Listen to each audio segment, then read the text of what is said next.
Bonjour les amis. Bonjour les amis.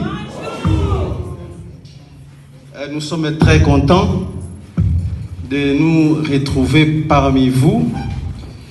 Et donc nous espérons qu'avec les 25 minutes qui nous sont accordées, nous allons devoir dire quelque chose qui va apporter un plus sur tout ce que vous avez déjà dans votre préacquis.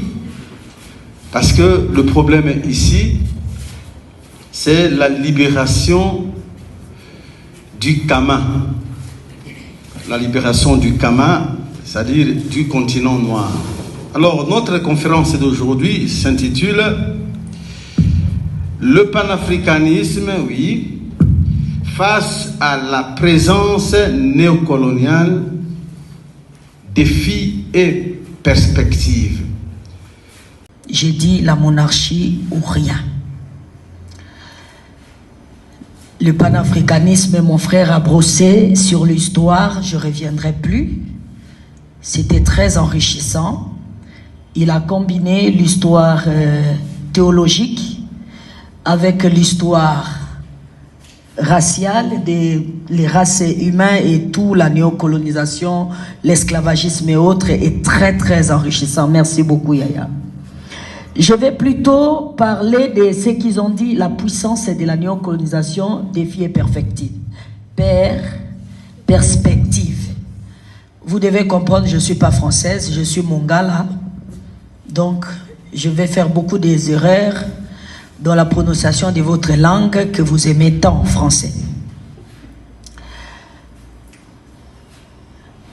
Je veux que nous comprenions une chose, je vais aller tout droit au but. Quand vous êtes assis là, et notre fils ici, hormis mon frère, si vous n'atteignez pas le sommet de l'État congolais, tout ça la cause perdue. Je suis Mongala, laissez-moi être juste moi. Si on n'atteint pas la position des fonctions de décision, c'est-à-dire, je recommence, c'est ce que je vais dire. Par contre, 180 noms de Dieu. Si j'ai dit Tongo, en Congo ou en Kikongo, ça veut dire la source. To et Ngo, c'est les léopards. Si j'y vais Longo, ça vous dira autre chose, mais Ngo, c'est les léopards toujours. Si je dis Mongo, ça vous dira autre chose, mais Ngo, c'est toujours le léopard. Comme je prends par exemple Mongo, c'est la montagne, Ngo, c'est les léopards. Et la montagne, c'est parmi ses attributs les caractéristiques de la force divine. Donc ceux qui connaissent, comme il vous a été dit ici, qui ont la possibilité justement de rentrer dans la linguistique authentique de l'Afrique, vous trouverez tout ça. Et en ça, vous trouverez les différents attributs qui peuvent nous permettre déjà de mener ces combats et de mener la lutte. D'où le Congo, comme le disait la reine, est placé déjà à ces niveaux-là. À ces niveaux de l'univers comme étant considéré le ciel. Les Portugais, quand ils ont voulu venir coloniser le Congo, quand ils ont voulu, parce qu'ils ne sont pas venus peut-être d'abord pour coloniser, c'est l'envie qui est née une fois qu'ils étaient ici, en voyant le raffinement qui était dans nos royaumes, dans nos empires. C'est ce qui leur a poussé justement d'envier le bien d'autrui. Mais lorsqu'ils étaient là-bas, pour qu'ils viennent ici, les Portugais ont été guidés par le Congo, par les enfants, les fils de cette terre. La jeunesse du Congo et le peuple du Congo doit dorénavant comprendre qu'il y a une responsabilité historique, une responsabilité politique et une responsabilité, je dirais, spirituelle qui pèse sur ses épaules.